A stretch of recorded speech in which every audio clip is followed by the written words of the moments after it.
I really want to say thank y'all for coming out. We definitely appreciate y'all. This is an extremely important event. Again, we want to make sure folks understand who really values you and who represents you on the local, state, and federal level.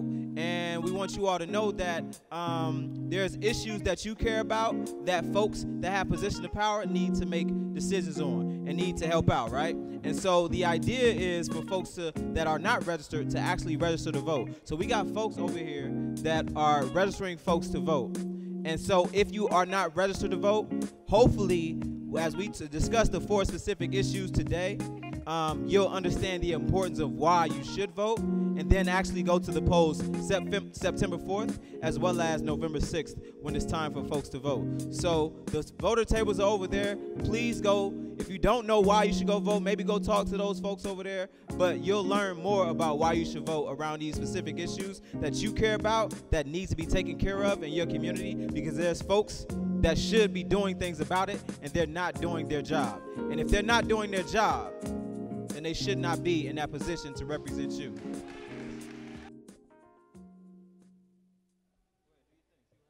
Peace, peace, peace. All right, it was an honor a couple weeks ago to get a call that to speak in front of some politicians and speak in front of the community about some various topics that I think would be valuable to be spoken on. So I thought that being a father in the community was one of the biggest things. So it's a little thing I wrote. It says, fathers not raising their children is a major issue. Why are there so many men locked up that aren't the same color as tissue? Are blacks the only ones that grow up with moral value, relationships, inferiority, and addiction in the family issues? Why are there more liquor stores in schools? Why are my brothers calling themselves niggers rather than kings that rule? Why are failing groups and counseling in schools very seldom used? Coping skills being taught is one of life's missing tools. When it comes to feelings, drugs, violence, power, and both men and women are both being used and abused. Why is the mentality in our communities that chains, cars, and expensive shoes are of greater value than what's being taught in our schools? Why do police target people of color, label us niggas, pimps, deadbeats, users, beggars, and hustlers? Why is it so hard for us to get an education at Yale or Harvard, but the doors are always open where there's gangs, violence, hate, COs, segregation, solitude, stone, steel, and barbed wire? Cops tell us put up our hands, but still shots get fired. In court, police turn into liars, and the shooter doesn't even get fired. There's such a shortage of teachers, but in abundance, police and D-boys stay getting hired. Teachers are overworked and underpaid. COs get rich watching convicts fight and play. 90% of the children raised without a father, there's a price to pay. Mothers give most of the love to the children when they're being raised. As fathers, we have to be like honey and stick and stay and show the children the righteous way. Fatherhood isn't chasing money, woman, and a street rep till we go to the grave. Addiction, family values, and coping skills need to be taught in our schools. A black man's ignorance has become the government's biggest get-rich-tool, using our lost and programmed minds to produce fools and mules. Why is it that there's only one black business agent when Massachusetts has such a large labor pool? It's a choice for addicts to either get clean or use. Can more programs be designed to uplift and educate the hustlers too?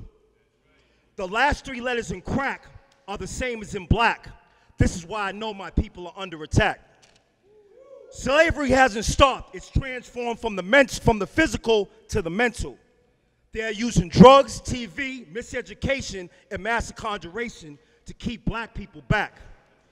Is Section 8 and food stamps our 40 acres and a mule?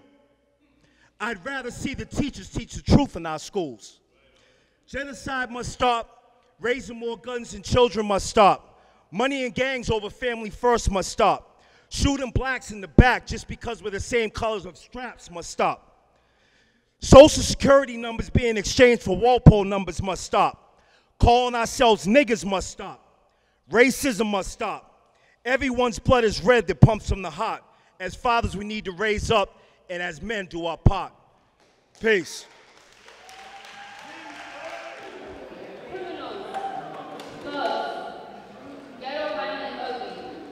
Is this what you see when you look at people who look like me? Dark brown skin and curly hair, that's for a C. But have you ever thought to think about a king or a queen? Well, in 500 BC, Mother Africa was full of these. From King Mansa Musa to Queen Nefertiti. And these black leaders, they left a lasting legacy. You see, Egypt was becoming the world's most modern colony due to all this advanced technology. And King Mansa, well, he was the richest man to ever live. But you would have never thought that someone like him could be an African native. Well, he ruled the great empire of Mali, where he built Timbuktu, the world's first university, where the English, Asians, and Arabs all came to study. You see, African nations were growing stronger than European countries, and this may seem odd, because when you think Africa, you are taught to think hunger and poverty. But y'all better trust and believe that Africa was the place to be. Maybe that's why Europeans split up the continent and forced us to take control. Maybe that's why they robbed Africa naked of all our land and all our gold. Maybe that's why they also took our minds, our bodies, and our souls. Clearly destroying everything we've built, taking everything we had wasn't enough. They had to take us too. They had to enslave my people, chain them up, and bring them somewhere completely foreign and new. Because they didn't know how to take care of the earth's resources and put it to use. And their skin, it lacks melanin. So when they were in the sun, what could they really do? So don't try ever forget that they needed us. And us cannibal, savages, barbarians, we ain't need them.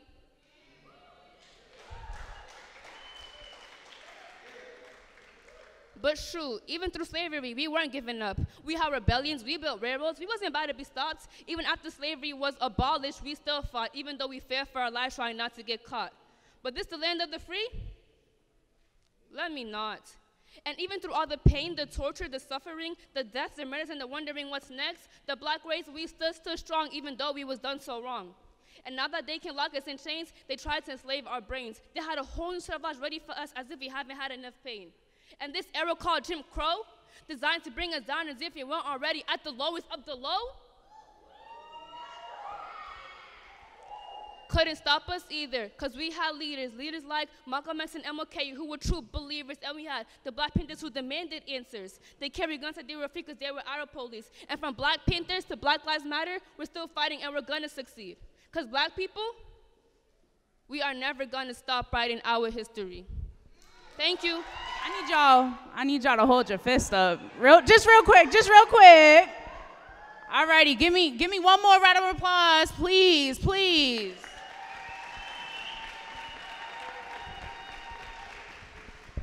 Alrighty, so that spoken word was from Ratoulay. She's a 15-year-old youth organizer at Teen Empowerment. Yeah.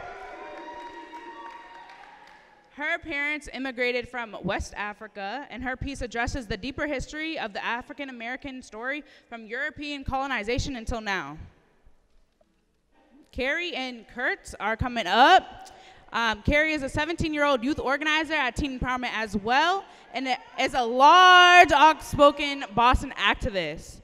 Kurt is a young adult who serves as a mentor, role model, and a motivational speaker to many youth in the Boston public schools and beyond that.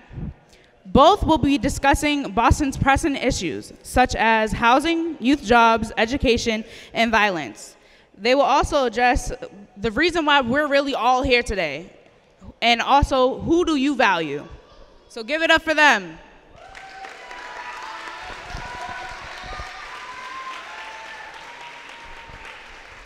Good afternoon, beautiful people. I cannot hear you. Good afternoon, beautiful people. I like that. And good afternoon to the people who are trying to eradicate my city. I see you because I see your impact in my community. My name is Carrie Mays. I'm 17 years old, a youth organizer at Teen Empowerment, and have been doing the work of a social justice activist warrior for going on for 4 years.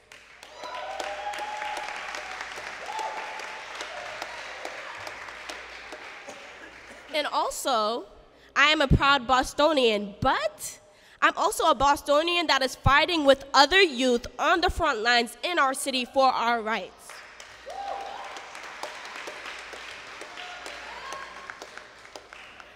ironic. A Bostonian protesting to get a Bostonian right.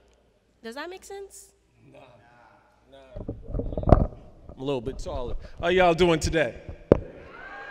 It's not only the youth that's trying to fight for our rights as Bostonian, it's also adults in the room too, right? I mean, I think there will make some adults will make a little bit more noise than that, right? Right. There we go. My name is Kurt Faustin. I am a motivational speaker that speaks at high schools, community centers, substance abuse centers, nonprofits. I even did a lot within Boston pre-release prison, but I'm running into the issue as a motivational speaker that I'm not even motivated anymore. That's right. It's like I'm seeing a lot of those who are mentally enslaved running for office, getting in office, and they're honestly keeping a lot of us physically chained. That's right. That's right. And I just have the question of, who do they value? Who do they value? I mean, let's look at our educational system. Right now, obviously, they say education is the key. Everyone heard that, right? Education is the key. Education's the future. But right now, access to children's education is based on a ranking off a wait list of a charter school. My question is, who do they value? I mean, I'm hoping I can get some crowd participation, so let's try it again. Who do they value? All right, let's run it. We're going to run that back one more time. I have a 3-year-old son that can say it louder than y'all. We're going to try that one more time. Who do they value, right? If you look at our neighborhoods, it feels like condos and luxury apartments are popping up faster than Donald Trump tweets. It doesn't matter if you talk about the JPs, the Rosendales, the Roxburys, the Mattapans, you can name it. And it's okay that there's new designs, but the rent prices is going up. Homelessness is still a huge issue within our city, right? And we're getting kicked out. More people are moving out of our city of Boston. I mean, let's be honest, we're walking around the city right now, and it feels as though we are tourists in our own city. That's right. So once again, my question is, who do they value? Not us. I mean, and then they talk about, which is very interesting, right? We have some of the best schools in the world. We have the Harvards. We have the MITs. We have the Wentworths. But it doesn't matter because it feels like their resources are going more towards international students, which is okay. They're going towards out-of-state students. But we have homegrown talent right here in our city that they're not even talking to. They're not even touching. Once again, my question is, who do they value? And then my very last point, I mean, it's interesting because we have someone that's in office right now that talks a good talk, right? But I believe, you know, actions speak louder than words. Y'all heard that, right? Actions speak louder than words, and right now resources, I think it was $28 million is going towards ponds and parks, but yet there's nothing going towards youth jobs, but yet we still have policies to lock up the youth? Does that make any sense? So I'm gonna end it on that note. My question to them is, who do they value?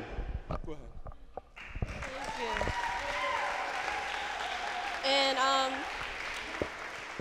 shout out to Kurt, because this is a youth and adult partnership right here, and we need the youth and the adult in this room to work together. And I hear, who do they value? And I hear people saying, not us, but we're gonna make them value us today.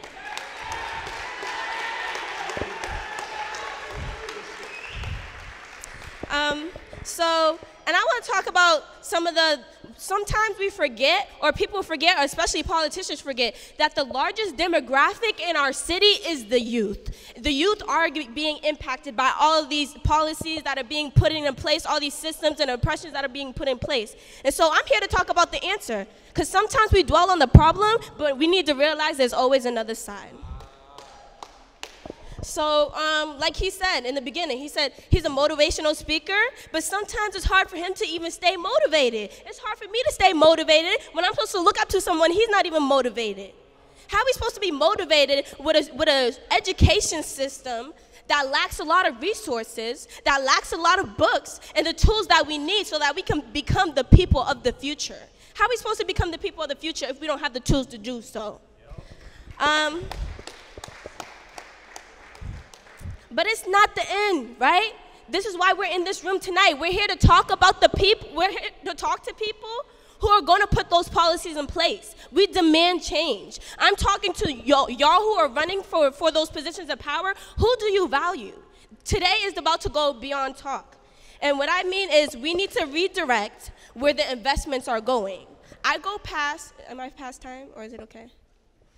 So I take college classes every morning, and I pass by the frog pond, and I pass by downtown every single morning. I see that dirty frog pond. It's still dirty, but yet there was thousands and thousands of dollars invested into it. And mind you, the frog pond is only there for the summer, and it freezes over the winter. But you know what doesn't freeze over the winter? What's not momentarily? My education.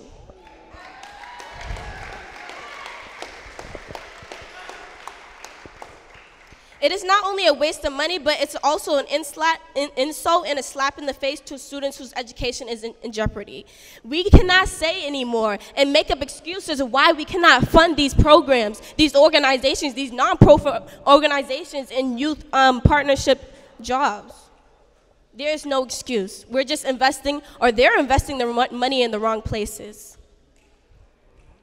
Also, public safety. We need to question, why are people selling drugs? We fell into this poisonous stereotype. Gotta stop. Oh, keep going? Okay. We fell into this poisonous stereotype that black boys just sell drugs because they want to. Who wants to sell drugs because they want to? Or is it because they want to survive, or they need to survive and they don't have the resources? And we're living in a system that forces them under these circumstances where they have to do what they have to do.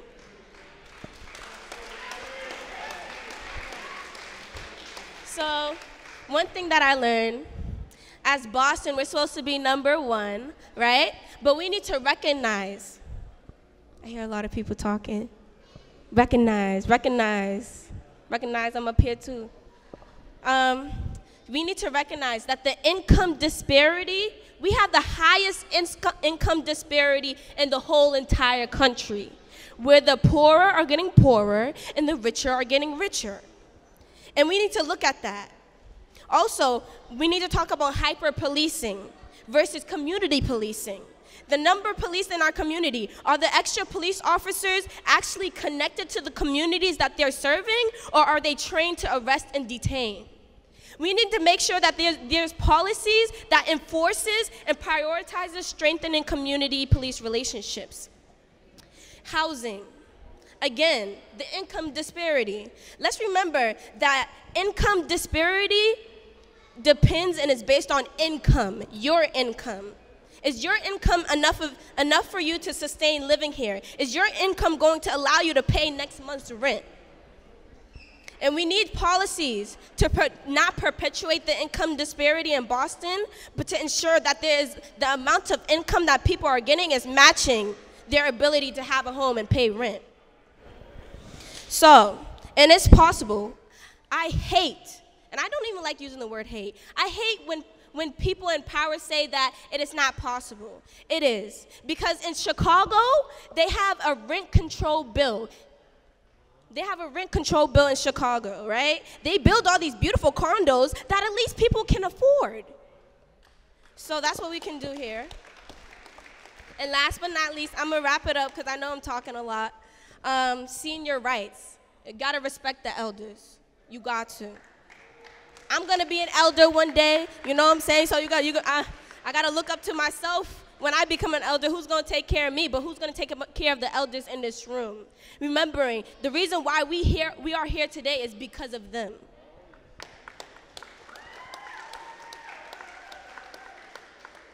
So we need to give them access to voting and access to health care and also access to having more of a voice in this conversation.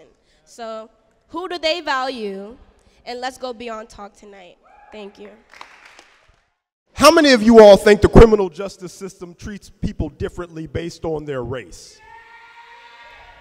All right, put your hands down. Quick show of hands, how many people think the criminal justice system treats people differently based on their wealth? Okay, hands down.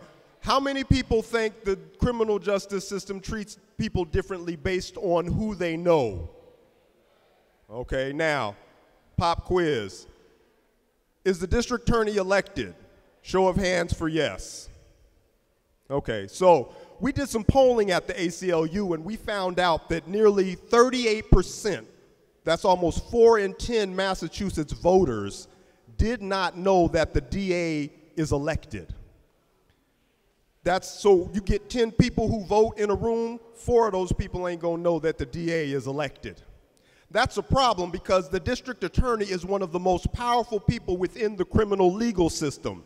Now, I say criminal legal system because when you think about the racial disparities, you think about the wrongful convictions, you think about the unsolved homicides, you can't call it a system of justice, but it is certainly a system of laws. And so it is a criminal legal system, and for some folks, it's a criminal punishment system.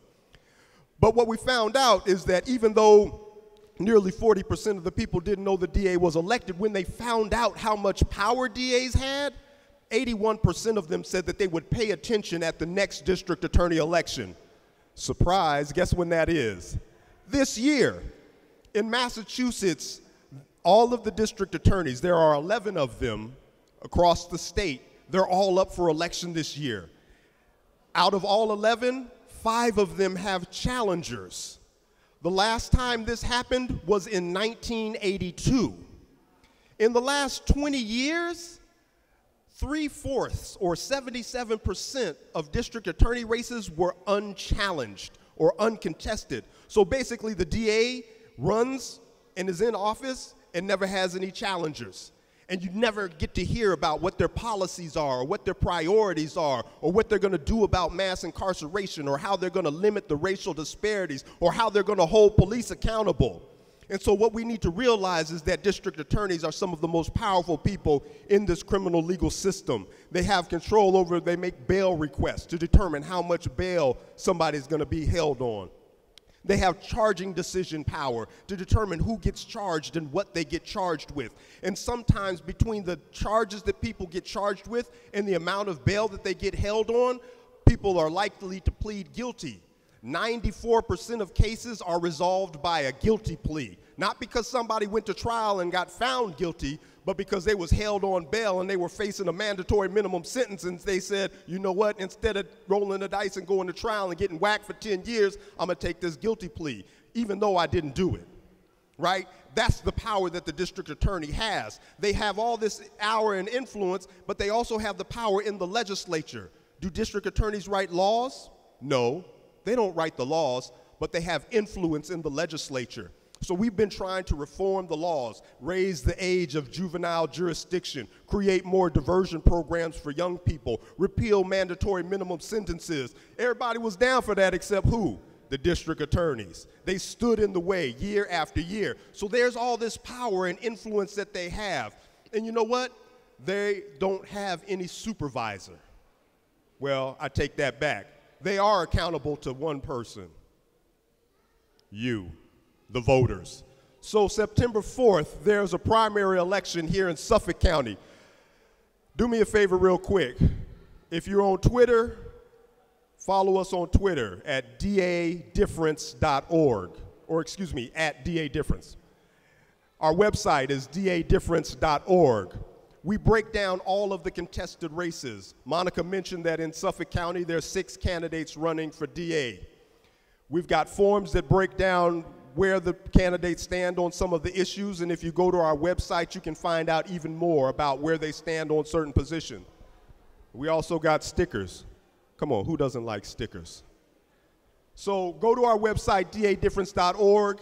Pay attention to the voter guides that we have available. Find out more information about these very powerful people, because they make decisions that impact all of our lives. Even if we're not involved in the system, we know somebody who is. Thank you all for paying attention, and check out our website.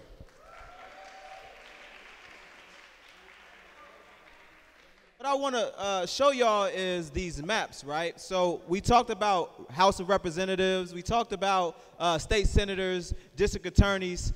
These maps right here will show you exactly where you reside, and you can figure out who your representative is. All right, so before we have conversations with those elected officials or candidates that are here today, it will be good for you to come up here to figure out where you live and what district, and then you'll figure out who your legislator is or who is actually running for those positions. And then we'll have an opportunity for you to have conversations with these folks around the 4 specific topics that we're talking about. Again, the topics are senior rights issues, education, public safety, and housing rights. If you have issues around all 4 of those or one of those, then you should make sure that you're addressing your legislature to make sure that they're doing something about those issues that you're dealing with in your community. Otherwise, they will continue to feel comfortable in that seat, and they won't do anything for you unless you make sure that your voice is heard. Who do you really value? So next up, we're going to have Senior Massachusetts Coalition come up to speak. So we're going to be getting to our issues now. This is very, very important. We're going to begin the dialogue. So get ready to begin talking, get ready to get moving up in this space. We're going to have these genuine and authentic conversations because change needs to come, and we need people to recognize who do they value. So welcome, Senior Massachusetts Coalition. My name is Mary Scott.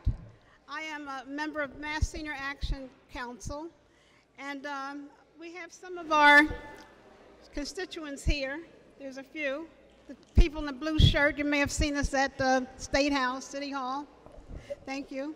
All right, I'm a member of Mass Senior Action Council. Thank you all for coming out, and a big thank you to StuckOnReplay and for James for inviting us out. Thank you very much. Thank you very much. Okay. Let's see. I just want to say I became involved with Mass Senior Action Council as the way a lot of us are involved. Let's see, a friend from my church, she actually told me about Mass Senior Action and the things that they do. She recruited me and invited me to a meeting. And later on, I eventually got involved in knowing what they were all about. And I got a 2-page fact sheet which told us that there were a lot of winners. They are winners. When they go for something, the goals, a lot of times they win. So we want to just let you know about that.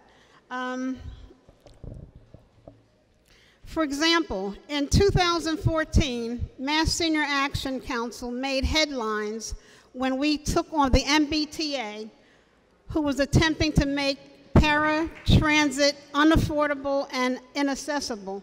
For the first time in MBTA's history, they rolled back fares and stopped the elimination of life-saving service.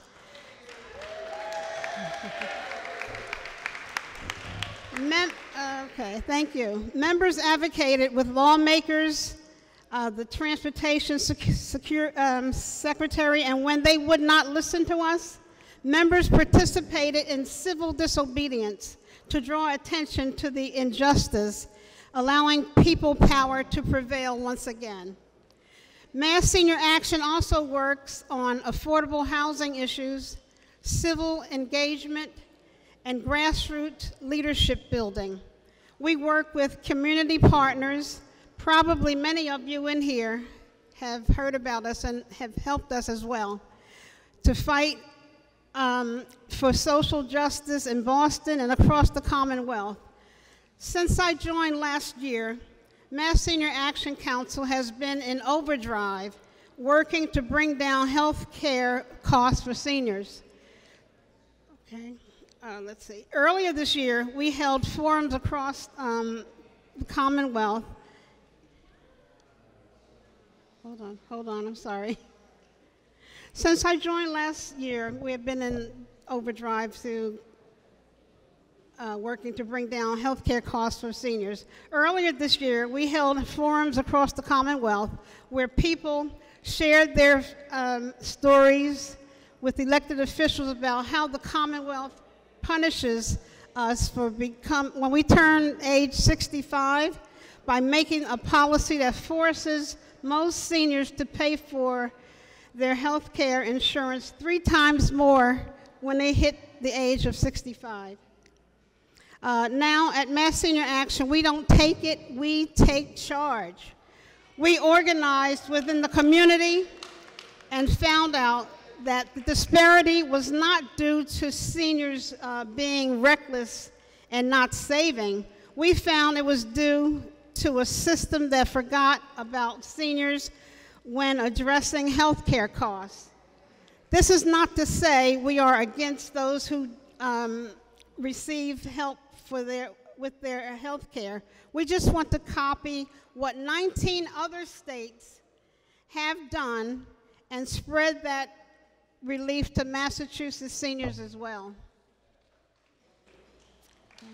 Thank you, thank you. Mass Senior Action members were at the State House each week for most of this past year. Members shared their stories of choosing between paying for the medication or paying for food. Members who are 65 years old, those who are 85 years old, and many who are in their 90s went to see lawmakers with their canes, their walkers, their wheelchairs, and they were shouting, SOS, save our seniors.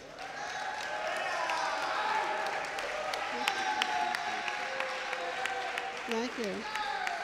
Thank you. 70,000 seniors were left to drown in health care costs when the legislators failed to pass the large health care reform bill. After being at the State House so much, I can tell you this much. Those people on Beacon Hill, all right, are you ready for this? Those people on Beacon Hill know who we are, and they know what these blue shirts represent when they see us.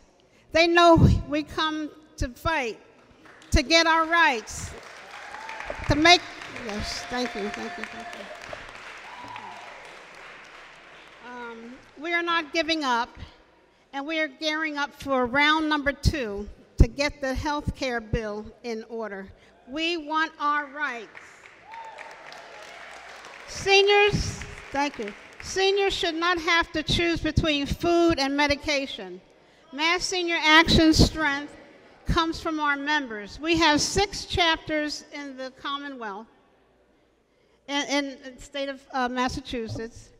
Okay, and Boston has a chapter, and it's strong, it's viable.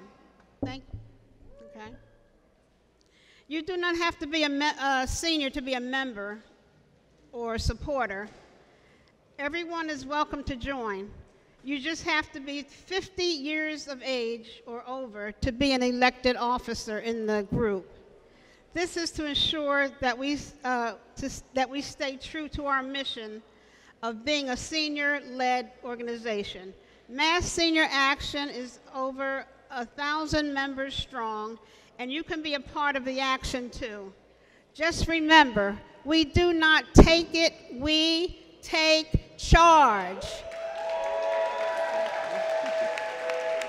All right, so I run an organization called Violence in Boston. You can find me on Facebook, Instagram, and Twitter. I track every shooting and stabbing that happens in communities of color. Why? Because nobody talks about it. When they talk about our community, they lie. That's the truth, right? Or either they label, hello, thank you. They label us as numbers. But to each individual that dies or gets shot in this community, they belong to someone. That's someone's child, that's someone's brother, that's someone's uncle, that's someone's loved one.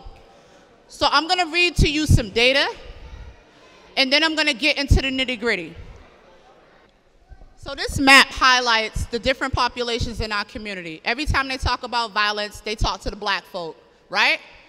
But this is just not a black folks problem. It is a citywide problem. That means black, Latino, Asian, Haitian Creole, Caribbean, orange. It affects us all. And due to gentrification, you have shootings now happening in Brighton, West Roxbury, Hyde Park, and places where people, quote unquote, felt safe, right? The issue is this, and I need the young people for this part. They assume that when they gave us a black police commissioner, that healed all the racism in the police department. How many people know that ain't the truth?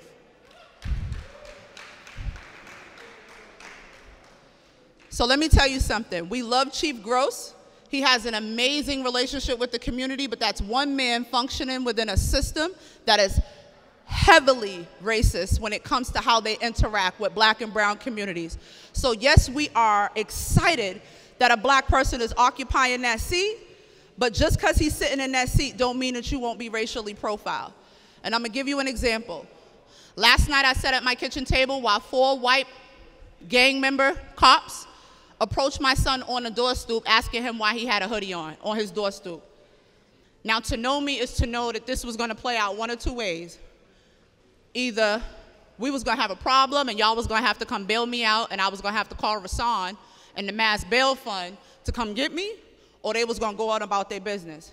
These officers were racially profiling my son and his friend and asked them, were they cold? Is that why they had on hoodies? And I asked him for his badge number, and I said some other things that I won't tell y'all, and then he drove off. This happens every day in communities of color, even though we have a black police commissioner. So even though that commissioner is occupying that seat, it has nothing to do with the gang unit officers that interact with our black and brown children every day, right?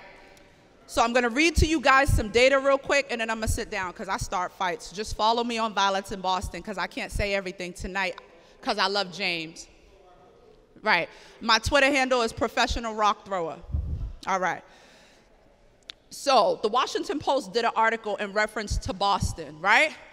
And in that article it says, since 2007, Boston police have made arrests in nearly 90% of homicides with white victims, but only 42% of homicides with black victims, who account for the vast majority of the city's killings. So just a little side note, there's been 36 homicides in the city of Boston since the beginning of the year, and we ain't done.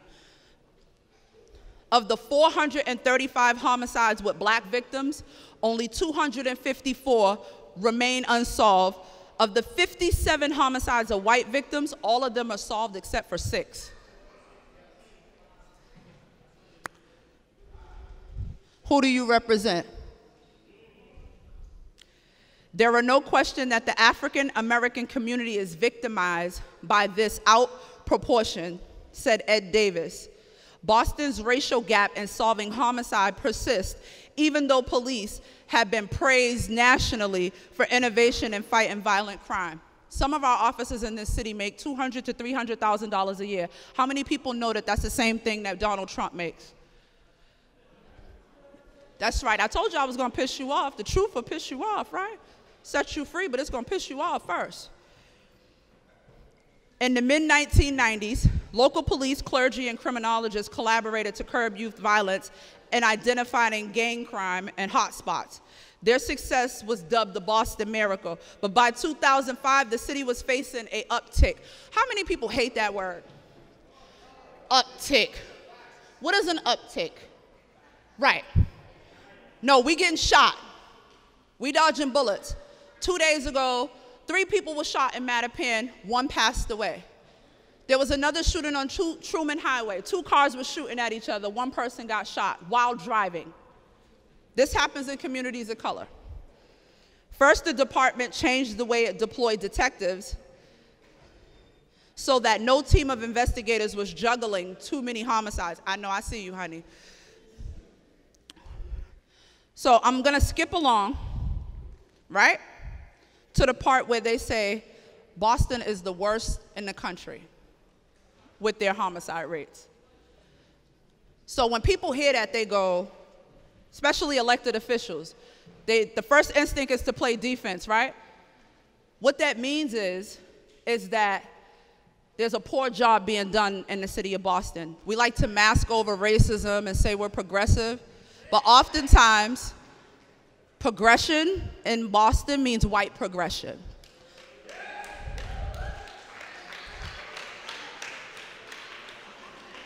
I told y'all I was gonna piss y'all off. So with that being said, right now is an election season. I need you guys to pay attention to numbers. Every so often I post the data on violence in Boston on Facebook, Instagram, and Twitter, because these are the numbers that people don't want you to know. When it comes to solving crime in communities of color, it doesn't happen. It doesn't happen like it happens in other communities. How many people in this room are victims of homicide? Now, how about everybody should raise their hand? You want to know why? Because I promise each one of y'all have somebody in your family that was murdered, whether it's a long cousin, an auntie, or somebody. So again, how many people are victim of homicide in this room? Right. That's trauma. So when they get ready to interview me, like I was on WBZ today, right? And they go, are black people traumatized? I was born traumatized.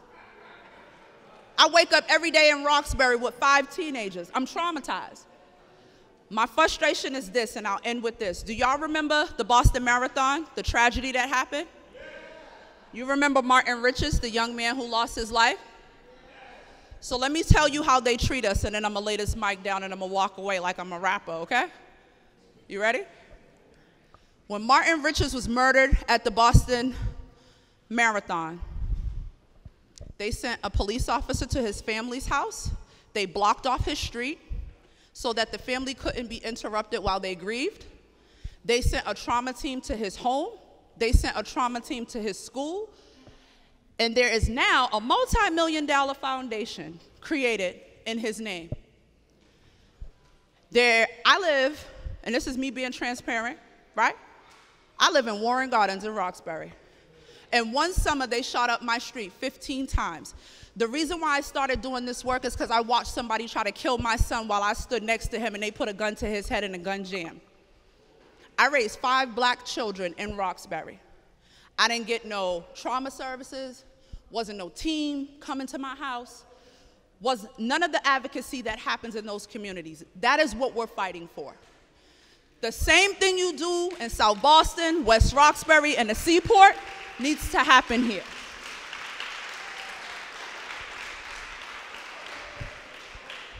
There are children that don't come out their house on my street because they've watched somebody be shot in the face. I've actually watched a young man be shot in the face in his jaw. That same advocacy does not happen in communities of color. So when you guys are talking to the different elected officials who are running for office, you know, governors and state reps, city councils, congressmen, all those people, these are the people that have the control. But right now, they're running. The main person that can change a lot of the activity that's happening with the swipe of a pen is your mayor. The same money that they spend to spend $400,000 on gondolas in the Seaport, we needed to be put into youth jobs. You know the 14 million y'all asked for and didn't get? Right. All the shots. All the shots. Okay. So when you guys have this conversation, realize that the city of Boston is not poor. Our issue is allocation. They're not allocating the money to where we need it, okay? So when you have these conversations and you're talking to your elected officials, ask for the dough. Cut the chase. Black and brown people are being killed. How much money are you going to allocate for us to have jobs? Who's starting programs that actually work instead of regurgitating funds to broken systems? Have that conversation. I'm done. All right, thank you. I was actually invited here by my brother James Mackey to come up and address some real public safety issues that are very personal with me. Around this time last year, a few weeks ago to the date, I was not Supreme Celestial 7. I was formerly W number 67671. I was incarcerated in the Massachusetts Department of Corrections for 18.5 years.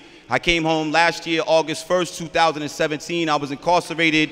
Thank you. Thank you. Thank you, I appreciate it. I was incarcerated on January 4th, 1999. So I spent a long time away from home, and it gave me actually a long time to really reflect. Prior to me being incarcerated upstate in the Mass Department of Corrections, I was also doing a 2.5-year sentence in Hampden County Correctional Center. And prior to that, I was in juvenile detention centers from Western Mass to Central Mass to Western Massachusetts. So what happened was, for me, I woke up and realized that this not an individual issue that I'm talking about or addressing. It's about us. When I was in those juvenile detention centers from Western Mass to Central Mass to Eastern Massachusetts, I was in there with my peers.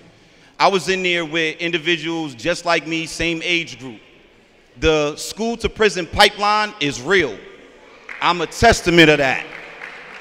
I went to prison at a very early age, and all of the peers that I was surrounded by at the time were all junior high school or high school dropouts. I turned 16 and a half years old. I caught a case, and they charged me as an adult. I wasn't able to buy cigarettes or buy alcohol, but at 16 and a half years old, I was charged as an adult, and I was sent into my county jail. In there, at 16 and a half, I was around individuals, again, my age, but also a lot older. So now I kind of started graduating in the class of criminal ideas and thoughts. So I came home, and 3 months later, I caught another case and went upstate for 18 and a half years of my life. Now, this affects all of us, because what was so profound in this whole story is that I woke up one day and I was talking to a brother that lived next to me. We've been breaking bread, walking and talking the yard. He was 19 years old, doing a natural life sentence in prison. And there were numerous amount of other young individuals my age and younger that were serving the rest of their life in prison. I had the warmth and the security of knowing that even though I was doing a long time, that one day I would come home. So I'm coming home with a story not just to tell about myself, but about a lot of individuals that's incarcerated, your family members, people from our communities that may never make it back. There was a lot of policies, a lot of laws, and a lot of legislature that was enacted that caused these things to happen. If you don't know, from 1985 to 2005, there was a prison being built every day in the United States of America to accommodate a growing prison populace. At the same time in this country, in that same span of 20 years, schools all across the country began failing miserably because of poor grades and absentees. These things affect us all so profoundly because these things are only happening in our communities. Our communities are affected by drugs, by violence, and by the constant repetition of us being stuck on replay and not having a way out. At a young age, I couldn't see the mistakes that I was making and the consequences that they would have on me. When I went into the county and I was around more of my peers and guys that were a lot older, they didn't even have the awareness to guide me out of that situation. Out of all the money that's given to politicians or to the cities and the states of Massachusetts, how come that I wasn't helped at no quarter? Not in juvenile, from Western Mass to Central Mass. That means from Springfield, where I'm from, to Worcester to Boston, no one still had any answers or any help for me. I was a child going through so much emotional pain and struggle, I didn't understand what I was doing, and I ended up in a bad situation because of it. When I came home off this bed, I entered into a lot of schools, talking to a lot of youth and advocating for their freedom. But it's not an academic thing that I see with the kids in these schools, with any of you. None of you lack academics or smarts, but I do see a lot of emotional pain, and I do see a lot of spiritual scars. And in that, I want to let you know that I'm here to make sure that none of my brothers, none of my sisters ever have to spend another day in a prison if I have anything to do with it while I'm out here.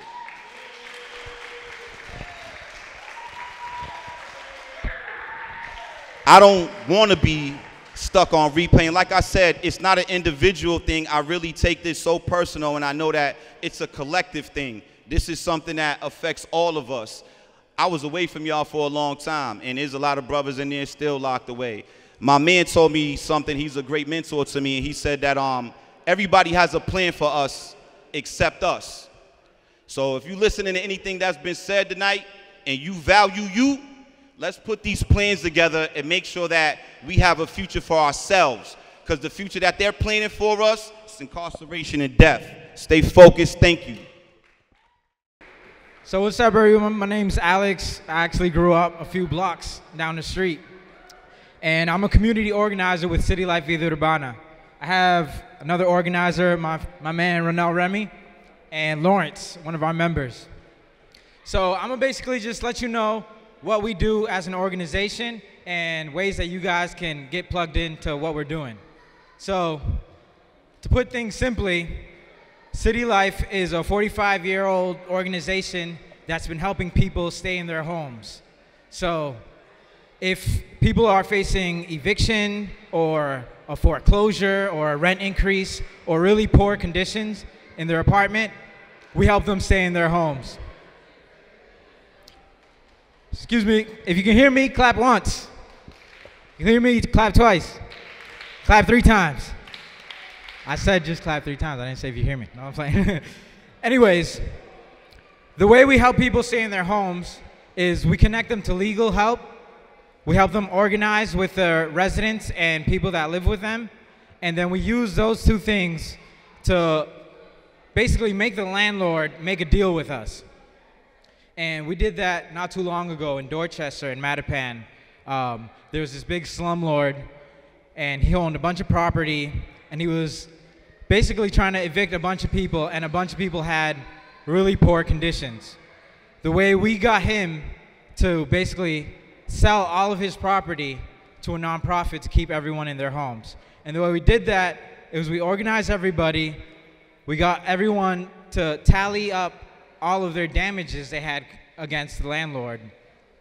And basically, there were so many damages that the landlord owed the residents that he just gave up and got rid of all the housing. So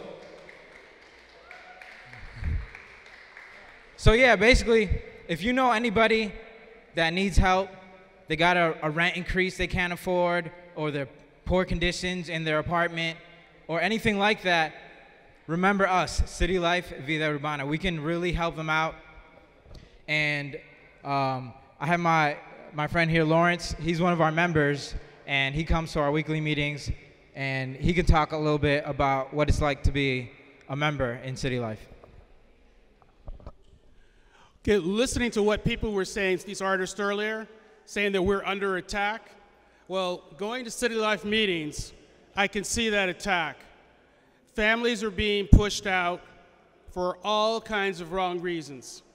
Now, there was something called the Jim Brooks Act, which is just as simple as this. If you go into a McDonald's or Burger King, there's a little poster that says, workers have certain rights. So the Jim Brooks Act would just require a landlord, if they're going to evict, to notify the city, and the city would just give them a little sheet with, here are some of your rights. Because what's heartbreaking is seeing how many times families are abused because they don't know that they have rights. It's overwhelming when you feel like you're on your own. So this is a very simple thing, and our state government squashed it. It's sitting in limbo, and all they've got to do is give us that home rule petition. This is nothing like radical rent control, which I'm in favor of, but just a simple, let people know their rights. So when you're saying who do they value, well then ask them to value us, ask them to get that out of the committee or whatever little political limbo it's in, pass that home rule petition, and let us just have information about our basic rights.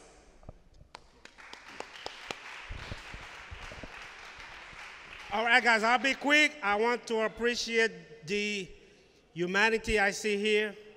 We all different, but in a way, all of us are alike. Thank you for having us. And I'm going to leave you guys with this.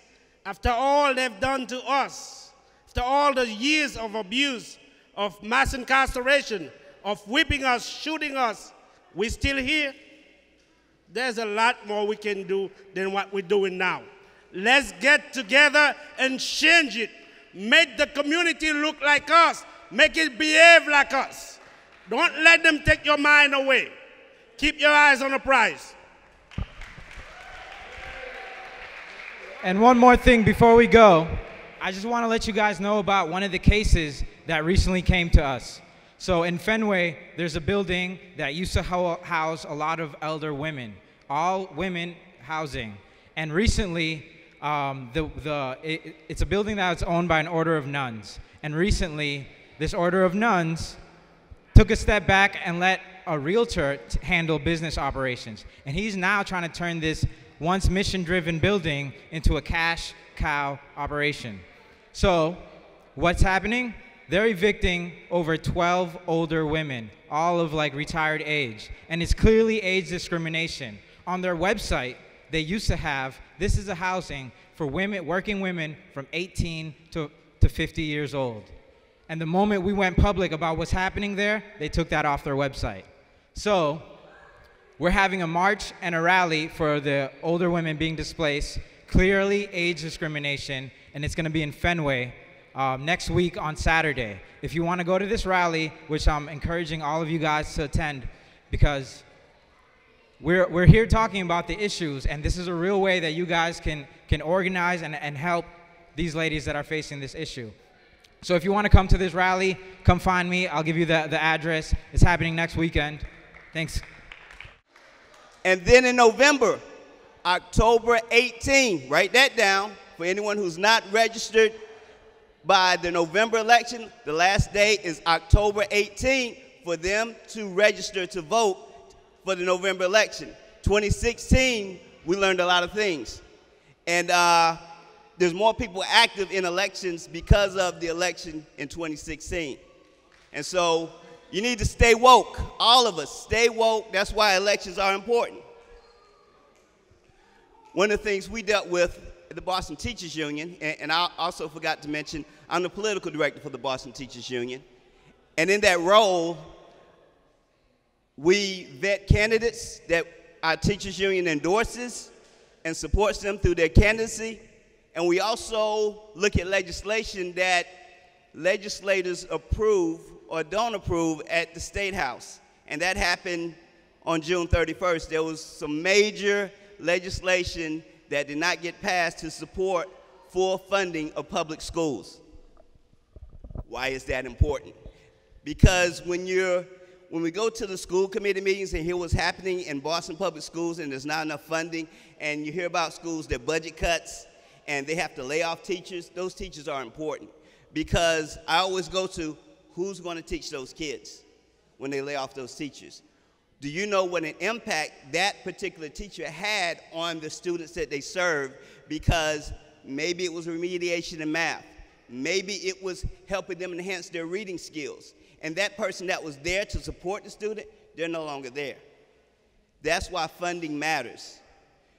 Also, when they didn't fund the schools, so you can expect more budget cuts. And they'll say that, you know, there was another ballot initiative that we were pushing for that was called the Millionaire's Tax, which would have put $1 billion into education and $1 billion into transportation. That was decided we're not going to put that on the ballot by some of the judges in the state. That was very important because when we talk about how to better serve our students, how to serve some of the scenarios that were presented earlier, because there's socio-emotional support that a lot of students need. And therefore, those people are not in place. And elections are important. And I hope that when this election comes up in September on the 4th, that you go to the polls and you vote for the best candidate. And the same thing in November. And you know what we have to do after the election? And maybe even before, because there's some incumbents running for office. You got to hold them accountable. Hold them accountable. Because they're making decisions that affect all of us, and some of them act like they don't care. But when they were running for office, they pretended or acted as though they cared. Another example, again, mentioned earlier, how many candidates showed up that cared to come here today? All right, that was very important, to be here, to see you, hear from you, and some chose, oh, it's not that important. So hold them accountable. And the last thing I'll say, because I'm at the State House often, talking with legislators, trying to push legislation, there's not a lot of people that look like us at the State House. And walking the halls, lobbying those legislators, pushing them on issues, when I'm up there, I don't see a lot of people look like us. So it's important that we get together on some of the issues and show up at the State House and hold those legislators accountable. Please do that, because I see so many people that don't look like us, up there, and they're getting what they want, and then, you know, when I come back to the community, I'm like, well, why aren't we up there? Why didn't I see? So that's an initiative we want to start. More of us going up to the State House and advocating. Thank you. What up, y'all? I'm Wilmington Vuelo. I'm an actor from New York, but I'm Boston strong. Show some love for Boston one time for yourselves. Now, a couple years back, I made a show called 10467. It's an area code in the Bronx, and it's the poorest community in the country, if I do believe so. Now, before I start, I just want to let everybody know, this is a fun fact I learned actually a couple days ago, that in New York City, schools are more segregated now than they were before Brown versus Board of Education. I will repeat that one more time for y'all. Schools are more segregated now than they were before there was a law passed to not segregate these schools. Okay, now that we have that out of the way, I will present to you my spoken word. My zip code can be the cause of my inequity. My skin color can't be the only thing that they see. And you been beating around the bushes, but it ain't right. But we gonna fight to the pike because it's all right. So you can see the pain weeping from the window pane. And I expect Donald Trump to be the wackest man. You say you can't force the horse to drink the water. Well, I say force is a cause to push harder. And bureaucrats turn to pile of tricksters, pulling the same trick. How much money we gonna make off you fools is what they think. Doing everything they can to make sure that they stay on top. I pray to God that these fools don't ever step foot on my block. You don't know how good we should have it. These ain't some luxuries we should have. Don't put them into the back burner. They want to make us broke and stupid so we can make it out, whether it's making it to college or taking a bus route. But I promise you I won't let inequity get the best of me. Brothers are killing brothers, and we're living just for a check. You see, we all live, we sleep, and we die in the same class. It's kind of like Hinduism. A class system turned to a caste system. What's the issue? We're focused on building buildings instead of building our future. It's us. We stay silent. It's us. And there ain't no cavalry coming. It's us. We stay silent, and it's us, so speak up. Thank you. Here for. We got so many young brothers and sisters that really need our support. We got so many moms and dads that need our support, but we cannot let them fall through the wayside. Like, it is up to us to make sure that we hold these elected officials accountable. Now, a lot of us don't even know who our elected officials are, right? But we had an opportunity today to learn about what these roles meant. What power and influence that they have over in your community. We talked about specific issues that relate to what you may be dealing with in your community. We talked about housing. We talked about education. We talked about senior rights issues. We talked about public safety. All of these issues that we continue to deal with in our black and brown communities, but what has been done about it? The question is, what has been done about it? But the other question is, what are you going to do? Because we can blame legislators all we want. We can blame these folks that have position of power all we want. But when it comes down to it, to hold these folks accountable, what are you going to do? That's the question. And that's what I had to find out for myself. For a long time, I advocated for myself. I advocated for myself when my teacher told me that I wasn't going to be nothing in life. I advocated for myself when my brothers and sisters told me that I was going to grow up to live just like my dad, to be in prison, who served 30 years, by the way. I had to advocate for folks that looked down on me and said, you ain't nothing but a black, whatever, you get what I'm saying? But then I knew that was bigger than myself. I saw too many people that looked like me, that looked like you, that was going through the same things that I was going through. I grew up without a dad. I grew up homeless with my family. We grew up, we ain't had food to eat. You know what I mean? We had to bounce from house to house to house to make ends meet. The education system failed me. I got kicked out of every public school system that I attended. And part of it is because it was my fault. But the other part was the school system wasn't built for me. They got stuff that they teach me that I don't even use as an adult. I'm saying all this to say this. I'm saying all that to say this. I made a choice in my life to do something about the wrongs that I see that's happening in our society. It's not only us that are doing the wrong. It's a lot of folks that have the power, the resources, and the opportunities and allocations to resources to make ends meet for us, but we're not doing anything about it. We may talk about it at home. We may complain about it all we want to, but what are we really doing about it?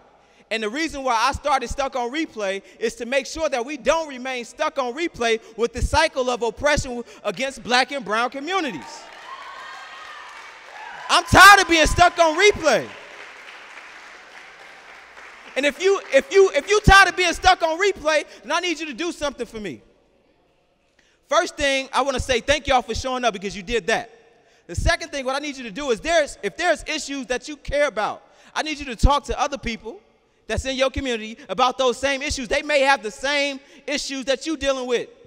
And if they got the same issues that you care about and they care about, I need y'all to come together to figure out who's in position of power, who are holding all the resources that can make those issues that you're dealing with obsolete.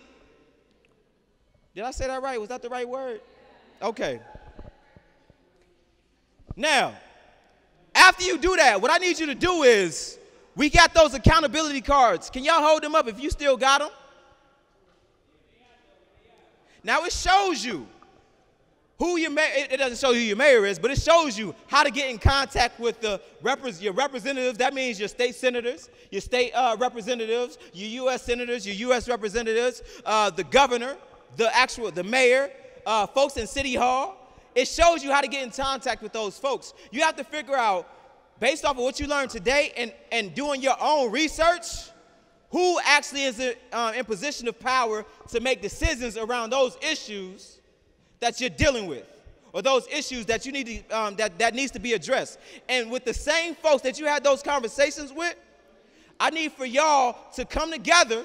I need y'all to call these elected officials and say, listen, whatever issue I got going on ain't happening around housing. I need you to do something about it. I need y'all to consistently call. Because guess what the white folks do when they don't get what they want? They show up, they consistently call, they show up to their local office, they may have riots, they protest. We may do one and done deals. That's not gonna get the job done. I need for us to make sure that when it's time to handle our we really need to show up together, collectively together. So right now, we're gonna start off with the first performance. That's my baby. I call her Miss Thing. I build her up, she hold me down. We don't switch lanes, yeah, that's my baby. I call her Miss Thing. I keep it real, she do too. Can't play those kids games, yeah, that's my baby. I call her Miss Thing. I build her up, she hold me down. We don't switch lanes, tell me. That's my what? That's my what? That's my what? That's my what? Said she loved me for a long time. I can't believe it, falling for each other at the wrong time. I ain't seen it coming. Friends always say there's no need for rushing, but I knew for 2 years I need to say something. Seems so sudden, like, do she like me? Or is she bluffing? It's probably nothing, man. Damn. She don't ever make me nervous. We ain't strangers to the eye. We ain't strangers to love. I know that she deserves it. 'Cause I ain't talked to you, Father. Hey. I ain't talked to you in a while. I ain't talked to you in a while. I ain't talked to you in a while. I ain't talked to you in a while. No, it's been a minute since we spoke. Life can get hectic, that's no joke. But when I down on my knees and I pray, don't you know every burden there I will lay.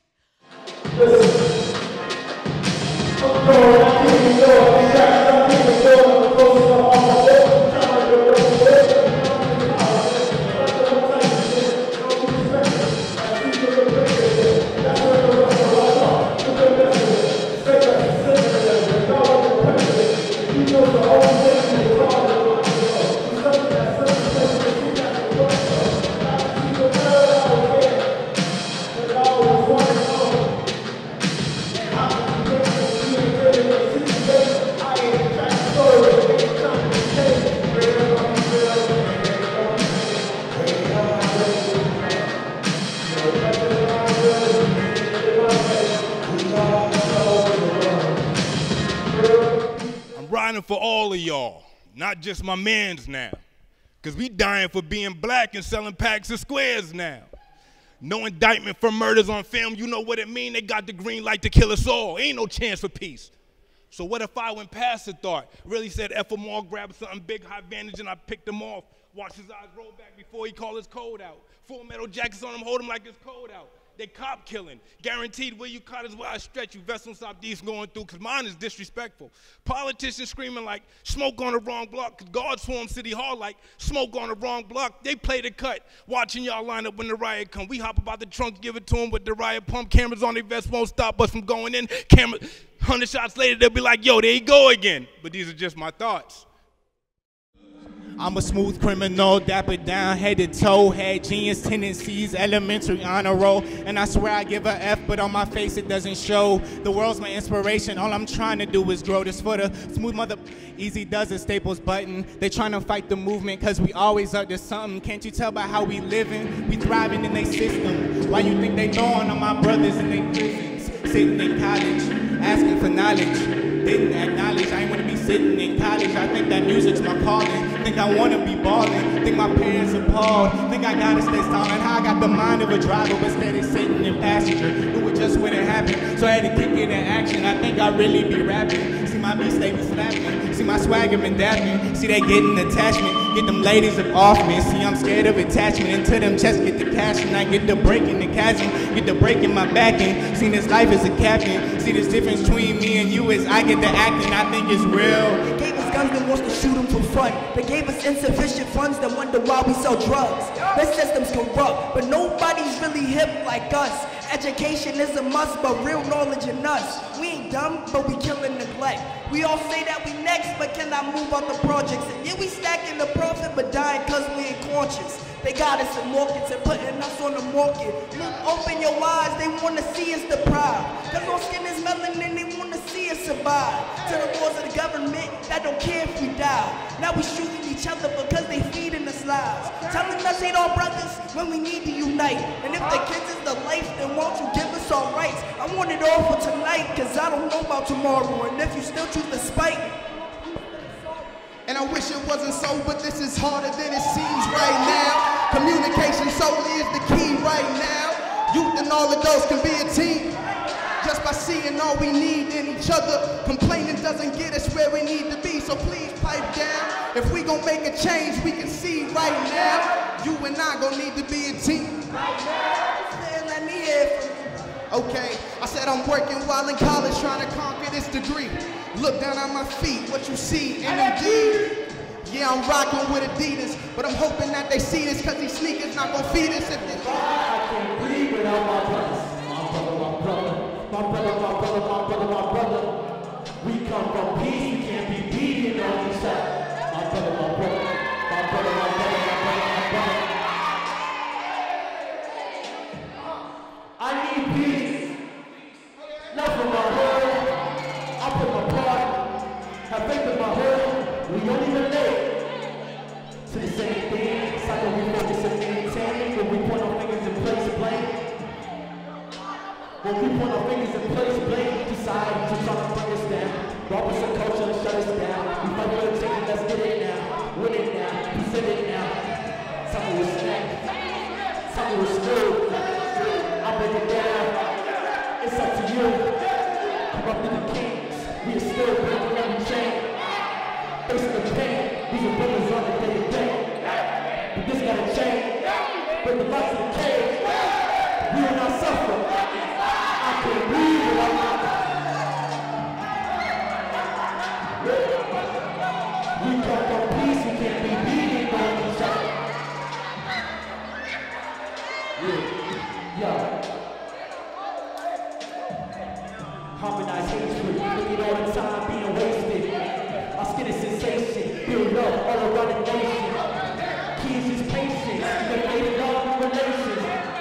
Distance, if the only thing that can break us will serve for us, we're being held and oppressed, making no race requests, it's time to invest to each other for unity, building a better community.